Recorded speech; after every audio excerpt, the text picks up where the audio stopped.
Hi, I'm Jim Newman from Making Waves, and this is how to properly do a water change in both a freshwater and or marine aquarium. First, we need a bucket, either 5 gallons or more, and a siphon tube with a gravel vacuum attachment. You can either create a siphon with one of these attachments, either by going right ahead and just creating the siphon right here, as it has a check valve, and just wait until the water goes right ahead and siphons it in. You want to go right ahead and keep a finger on the end so that you can go right ahead and put the gravel vacuum inside the gravel, release your finger, siphon up the debris, then plug it up and move to a different location.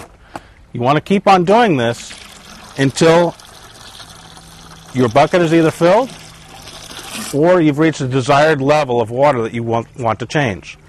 For a freshwater aquarium, you should go right ahead and do at least 20 to 50% of the water, 20% once every 2 weeks or 50% once a month.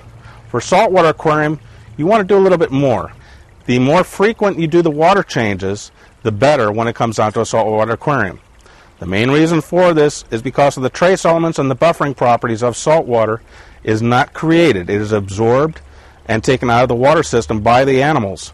So you need to go right ahead and do those more frequent water changes to go right ahead and replenish those trace elements properly.